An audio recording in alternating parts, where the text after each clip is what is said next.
Okay, thank you, Sam, for being here. Yep. Um, this is Sam Gomez, the executive director of the Sagrado. And Sagrado Galleria in South Phoenix is one of our partners with the Explore program. We've had you the past 3 years join us to talk about your work. The Sagrado was established in 2016 as a response to the city's lack of commitment to the South Phoenix community arts and culture. It's the only community arts organization and art gallery in South Phoenix that nurtures our community's culture, cultural identity, and serves as a cultural bridge for the valley. The Sagrado has impacted the lives of more than 5,000 community members in South Phoenix and beyond, which I Right. can attest to because I am beyond and you've definitely impacted me. Right.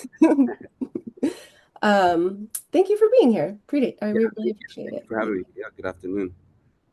Okay, well, we'll just jump right into the interview questions. Oh. Yeah. All right, because honestly, this is probably where you would go anyway, if given just the freedom to start on your own. But can you share more about the inspiration for the Sagrado, especially in South Phoenix, and how the mission has evolved over time? Yeah. Yeah. I think the inspiration for starting the Sagrado was one is that at the time when we started, there wasn't really a lot of spaces for artists as far as Chicano, indigenous, and there was a couple, but they weren't.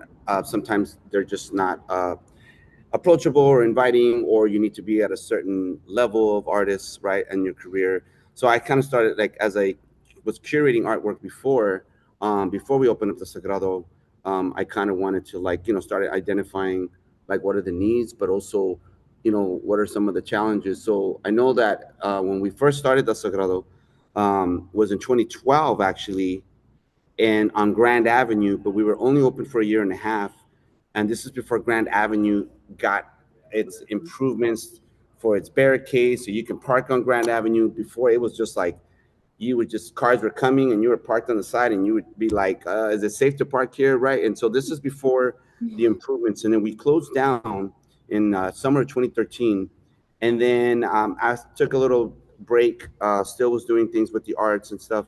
And then I had an opportunity to open up in South Phoenix in 2016, which was weird because it was already something I was kind of kind of putting it in my mind and praying on it, and I just didn't know where and how, what.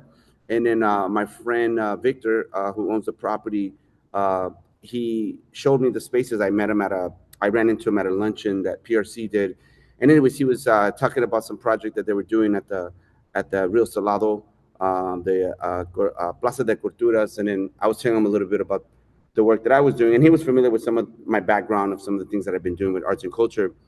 Anyways, he showed me a place, 6437 South Central, and he told me if like what do I think? Is this something I can probably use for a guy? I said absolutely. So like I made a quick proposal, got it to him, and we opened it up, with less than like I think it was like less than $4,000, like lighting and all that kind of stuff. And but I also the inspiration to bring it to South Phoenix was to kind of bring back the artwork to the community where like artists get their inspiration from the first place, where like where do we get these inspirations for, where do we get this identity.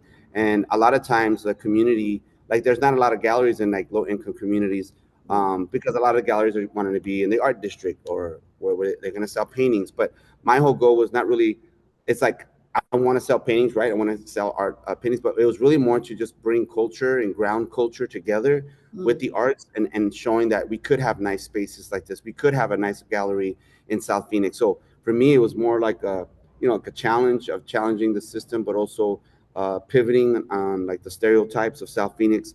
And then, of course, just, from there, it was just, we got into an advocacy role, right? When the light rail was announced to come at a meeting that I was at, and then, got into that advocacy role to make sure that local artists get selected, right? And that's kind of like the mission, that and how that happened. But it's also how it's been evolving, right? When it comes to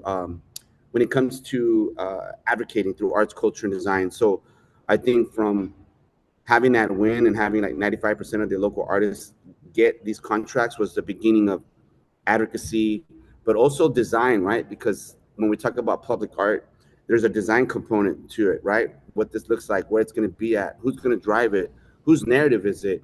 And so I think that's really when we started really creating our initiative of our program of Phoenix of Design Empowerment PHX, which is to teach youth about design thinking.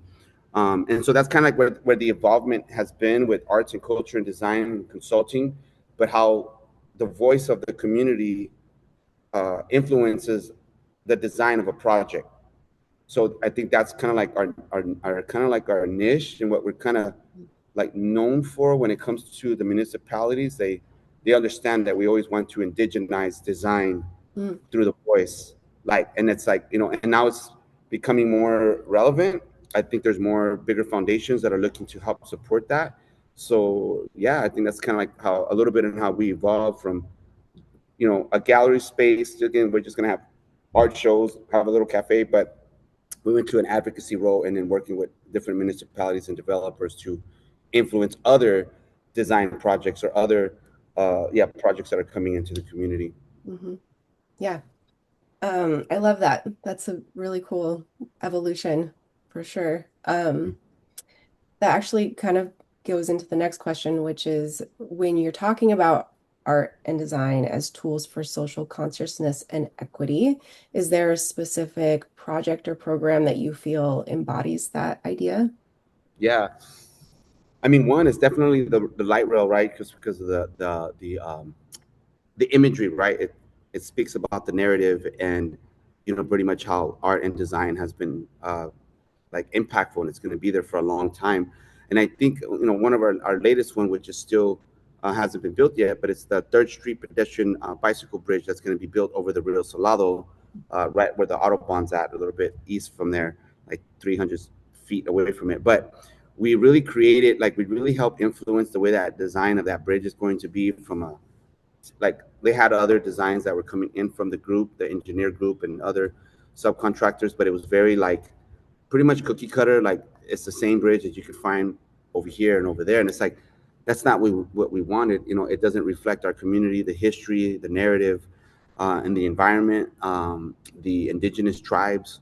So we really influenced that in a way where now the bridge has this component. It's going to have these components where it can be activated and programmed with arts and culture, with amphitheater that's going to be on the south end, which will be activated with performing arts and whatnot. And then also just part of the design of the bridge, the little details are going to be reflecting some of the nature of the native plants of the Southwest, but also some of the Toro Orom tribe as far as like their narrative, the land, the water. So it becomes almost like a tool of education when people go to the bridge.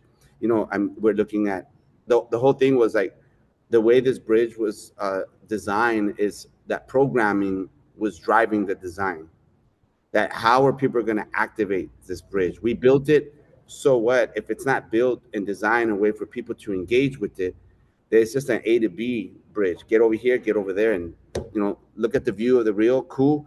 But Kind of like, a missed opportunity. It's like, why are yeah, we not using exactly. this So, better? Yeah. so overall, we kind of identify. We kind of call it like a arts, like it's a cultural center bridge in a sense, Mhm, mhm. because it will be activated by many other uh, arts and culture groups and schools and environmental groups and whatnot. So we're excited for that, and I think that's going to be kind of, until we get a part of a bigger project. I think that's going to be one of our legacy projects that Sagrado has, for years to come. But that's kind of like, I would say, a good example is the Third Street pedestrian bridge, bicycle pedestrian bridge is going to be an example on how art and design and cultural identity influences these type of projects in our community. Yeah, yeah, that's incredible. Um, okay, so then the Sagrado emphasizes pasado, presente, futuro.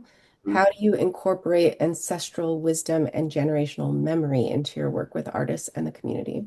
I mean, you talked a little bit about that just as far as like Yeah, this yeah. representation. It's interesting.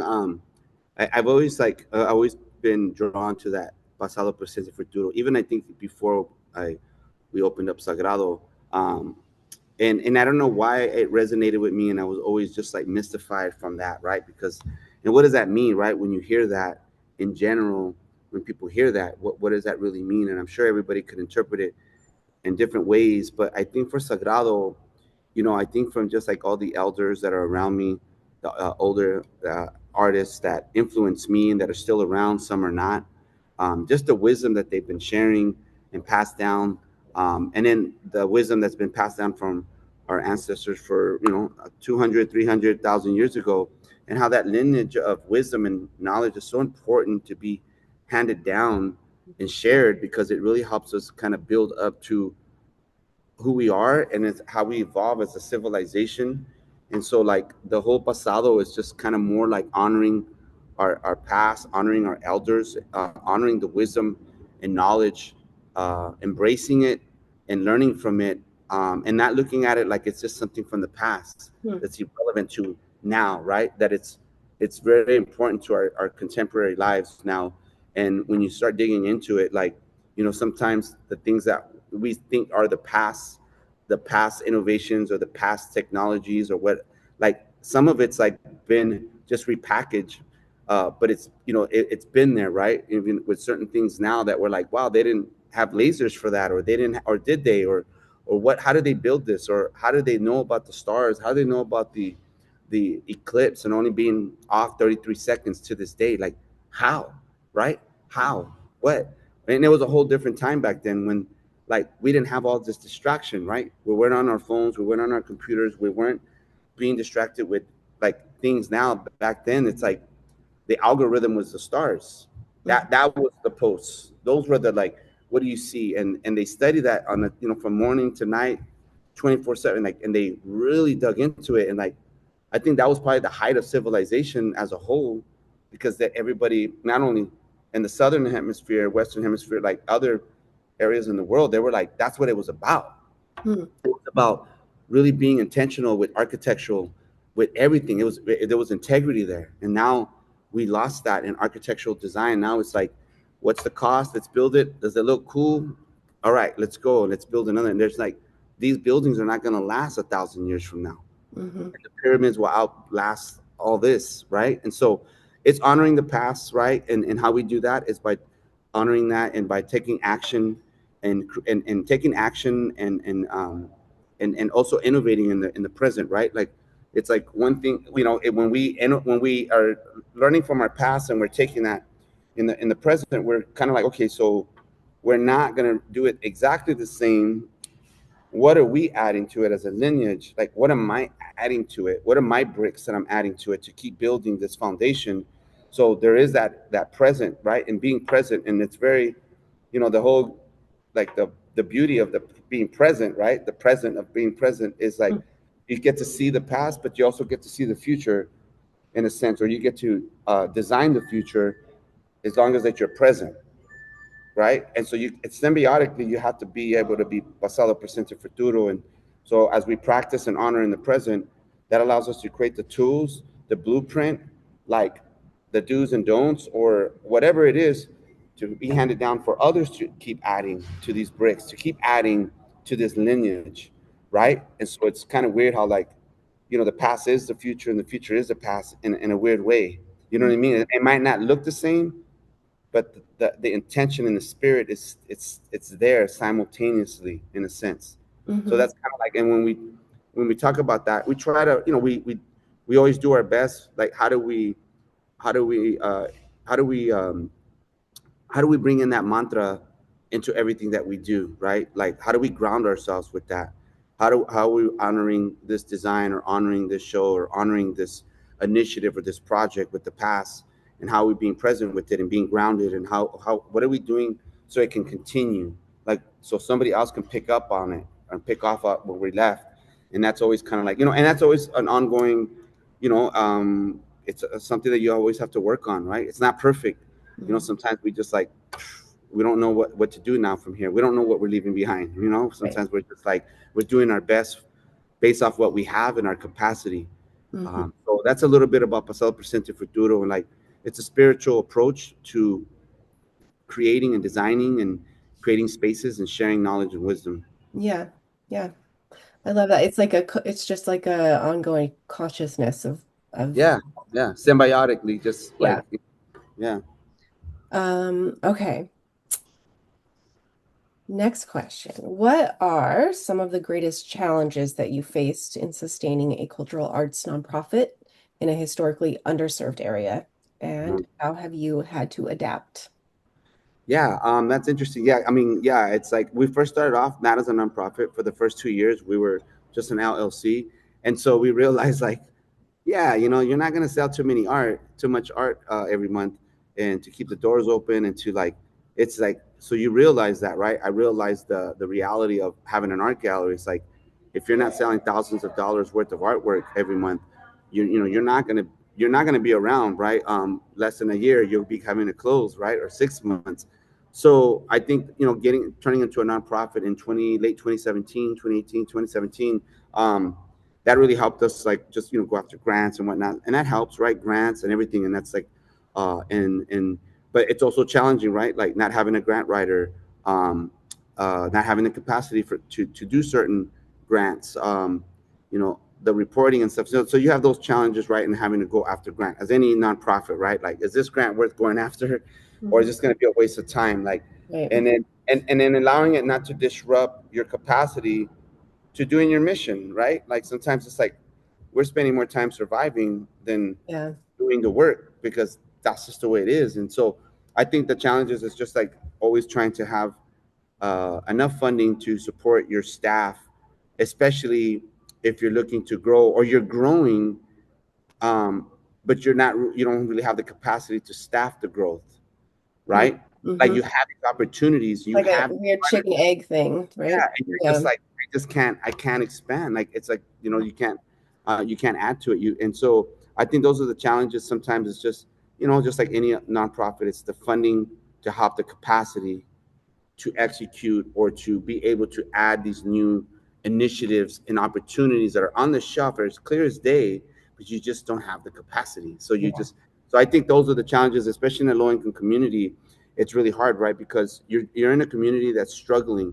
You're in a community that's under stress politically, financially, spiritually, like everything, right? And it's hard sometimes to engage people, as you mentioned earlier. Like, you might do 3 or 4 months of putting out to get people to come, and maybe you get 8 or 10 people, Yeah. right? Because hey, it's 5:36, they just got off of work, or they got to go make dinner, or I liked it about the environment and this project, but I don't have the headspace, right?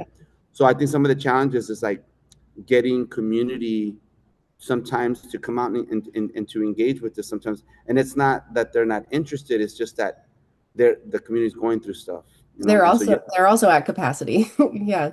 capacity, right? And also sometimes you deal with distrust because Hmm. of years of things that the city or whoever said yes, and they made it seem like this project was going to happen or they were going to get this investment, but it didn't happen. So you have to kind of you're working with people who have a lot of distrust, right? So you have to build that trust, and so sometimes it's challenging. I think those are the most challenging things.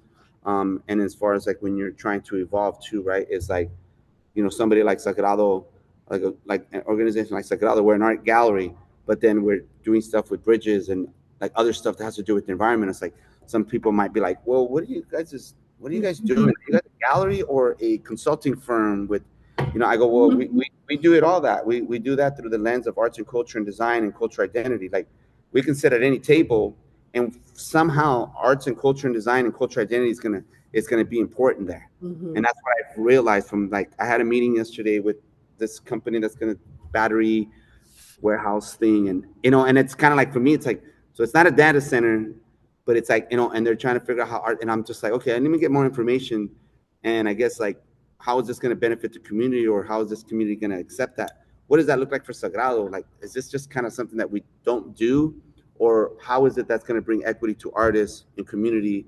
So I kind of need to like, I have to adapt to, and I have to educate myself. So that's kind of part of like the challenges, right? We have to keep educating ourselves to evolve with Yeah. our mission, right? Hmm. Yeah, I absolutely can relate to a lot of what you're saying. The arts and culture element, I mean, what you're saying is like the art is what surfaces the cultural identity in a lot of ways. So those who Mhm. can't see it can now see it, right? And I think that the art can be really powerful in like communicating who and what a community is. Both the Yeah, past, present, and future, all of those things can be done through art. And so um, yeah, I love that. I love that you're using that in all avenues because it does feel super high impact and not necessarily well understood, but Yeah. you're doing it. So that's awesome. Okay, next question. We got two more. Perfect. So for emerging artists, especially those from marginalized communities, what advice or support do you find is most needed or most lacking? Um, Let me see. Emerging artists, especially those from marginalized communities. What advice support do you find is most needed? I think I think one of the advices, and I was talking at this Phoenix Art Museum 2 weeks ago in the symposium, and they had a similar question, uh, and I just told them to like, I think for emerging artists, is to find your tribe, meaning Mm, find your people who align with how you how you feel about what needs to be done, how you feel like how what's I think it's like aligning up with people who have the same opinions that you have, the same concerns, um, and also have almost similar same missions. And once you find your tribe, I think it's really helpful to stay grounded when the system or the challenges come up. You can get distracted, and then you'll doubt yourself, you'll doubt your work, you'll doubt your vision, you'll doubt your mission, you start doubting yourself, and that's really easy to do when their money is not coming. It's not coming, or you don't see the success coming yet, or your milestones, you haven't reached your milestones. So I really feel that like find your, stay true to your identity, stay true to who you are, and find those around you find that tribe that's going to support you when you're not able to have that for yourself. mm, It's really to have people around you to help pick you up, and when you're down, or when you're foggy, that they're there to help you, because it is very easy, especially now with this fast-paced world with technology and politically and all that. It's really hard to kind of stay on track, right? mm, A mhm, storm is coming, and we've been getting a lot of storms. mm, you mhm, know so it's kind of like, oh shit, how do I rock through this, right? So and I think yeah, it's just that really, and just try to get as much as education as you can, any education that you can, if it's from school, if it's workshops, or approaching somebody that you admire in their work, and just asking them if they would share, words of wisdom with you, or share some of the skill sets that they have. So just try to be a sponge, and try to see and gain knowledge and wisdom and skill sets in areas that you wouldn't think, like be comfortable being uncomfortable, and don't be afraid to ask and put yourself in places that you wouldn't find yourself, even if it's a weird meeting, or some type of event that's like, why do I got to go there? What does that have to do with the arts and culture? Like, you just don't know. And I find myself, the more I go to places that may seem nothing to do with arts and culture, there's a big need for it. mhm, So I mean, that's pretty much, for me, it's that, right? Find your tribe, stay grounded, and do whatever you need to do to stay with to keep your identity strong, so you don't have to start um, start kind of like watering that down for the mm. need to be accepted or to be successful. That's important. Yeah, I love that. Um, okay, so last question. Actually, that's a lie. I have one little bonus question Yeah, after this one. yeah.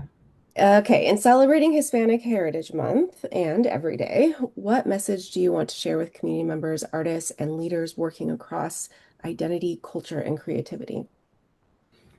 I think we need to start. Uh, I want to started seeing more communication with different groups. Hmm. I think having more symposiums, having more platicas and talks amongst groups, and I say that because I've last 2 3 weeks I've been meeting with different arts organizations who've reached out to Sagrado that want to work with us.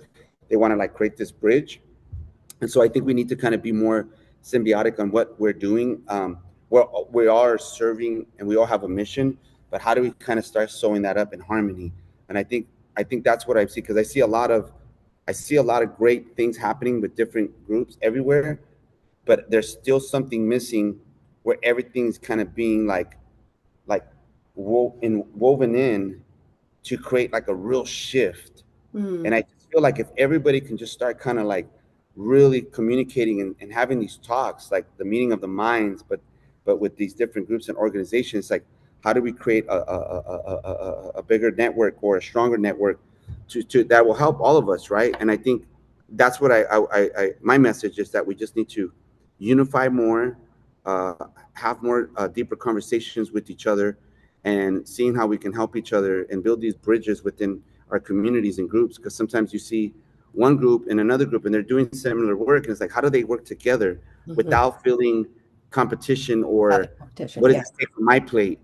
And but once again, this goes back to the system. The Right. system is set up like that. Like, all right, only one of you guys can get it. And then what does that mean for this other group? That, so it's like, how do we collaborate? Like, if they didn't get it, hey, I know you guys didn't get this grant, but we can like contract you for this. Like, so Yeah. that's kind of what I would like to see, is just more Yeah. collaboration, more communication, and I think with that we get more overall cultivation for all our missions to kind of come together. And I see that, like, it's there. We just got to lock in like Voltron, and I think we can really do Like both. economic shift, and we can have more sovereignty for arts and culture and design. And I think that's the word. It's like we need to have more sovereignty for Mm. arts and culture design, and not be under the stress of, you know bureaucracy, uh, institution, and like we Yeah. have to have more sovereignty. So that's what my message is. More sovereignty for our community. Yeah. I love that. That's a great message. Um, and I agree. I preach that all day. Collaboration over competition every single time. We're stronger together and building that network of leaders that are well connected and supporting one another with that shared vision is Hmm. really powerful. So, Yeah. okay, final question. This has to do with our principles of doing at Valley Leadership. Um, of our principles, which is currently resonating most with you? I think the integrity. Mhm. Yeah, the integrity one. I think it's just because, like, integrity goes a long way, and it's just very foundational for community, and building community. Honoring, like, everybody's voices. You know what I mean? Honoring everybody's voices, honoring everybody's skill sets and their vision. And I think it's just being able to, like, be open when things are not going well, or there's opportunities there. It's like, how do you be transparent, right? And sometimes it's really hard to be transparent, because you also have to be vulnerable, right? How's that transparency is going to be used? Is it going to be leveraged against you, or is it going to help open up these doors to work together? So I think just having integrity is the most important thing. And I just really like the work that you guys are doing, and everything that how you guys have been impacting. And yeah, I think it's just the voices of the community, and being able to have that stewardship together, to be Mm. able to share that stewardship together, because, like, we really don't own nothing, right? At the end of the day, like, we don't own nothing really. We're just here to steward and do the best that we can of service, right? We like to service humanity. We don't own anything, at the end of the day. So I think just understanding that, and that's also like the integrity, like, pick up after yourself, right? Those little things, right? Like, those little things, and I mean, and I know, like, integrity can be defined in many different ways depending on the the work that you do and stuff. But I think overall it's just being, like, honest and transparent, and being communicative with people if something doesn't feel right, or allowing people to understand how great this work is, and sharing that with them, right? Because people need to hear that sometimes, like, the work that's being done is good, right? And sometimes if we don't hear that, we don't understand, right? We're like, well, I don't know, like, am I making a difference, or am I just gaslighting myself, or am I just, I don't know. So, I think, yeah, I can. It's not a hard question, but I think that's, for me, it's like how integrity should be. It's transparency, communication, and being vulnerable comes with being, to have integrity. You got to be vulnerable. Yeah. um, and so, yeah, I think it's that, and I think it's also grounding too, right? When you follow a road of having integrity, it becomes a little bit more peaceful, mentally. um, and I don't know, it just kind of allows you to be human, right? Yeah. Allows you to Absolutely. just be human.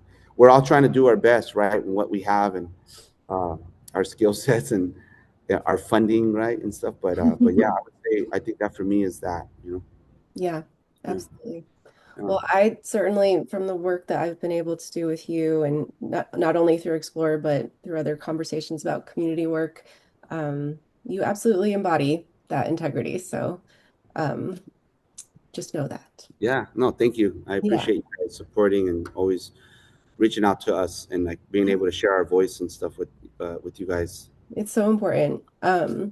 Okay, before we end, is Mhm. there anything else that you'd like to share your social media or the ways in which people might be able to connect with you or follow along your journey or know about your events that you have going on? Anything like that? Yeah, I mean, I think just following us at the Sagrado on Instagram is the best way to know our events and what we're doing, and then you could always go to our website for our event page. But that's basically, I mean, our main is the Instagram is where you can what's coming up, what's coming up next. And I'm trying to get better with Facebook, because having to handle all that sometimes it's like, but I want to I know that everybody's not on Instagram. So a lot of people are still on Facebook. And so, but we started updating our Facebook. So yeah, Instagram and Facebook to understand our next shows. We have our annual shows that we do. The next one's October 18th at the Audubon, which is our ninth annual ancestral show. So every year we have our Mujeres de Desierto, which is an annual Mhm. every year in May, and then we have our ancestral show every year in October. So those are our two pillar shows that really grounds us when it comes to bringing community together with the arts. So yeah, I mean, and if you ever want to like reach out to us to see how we can work together or how we can help you with the project, just reach out to us through our social media. You can DM us or you can hit me up on the email sam@thesagrado.org, or you can just reach us through the website. So yeah. Awesome. Thank you so much, Sam. I appreciate it, and I look forward to chatting with you soon. Yes. Well, thank you guys. Thank you. Thank Thank you. you for everything.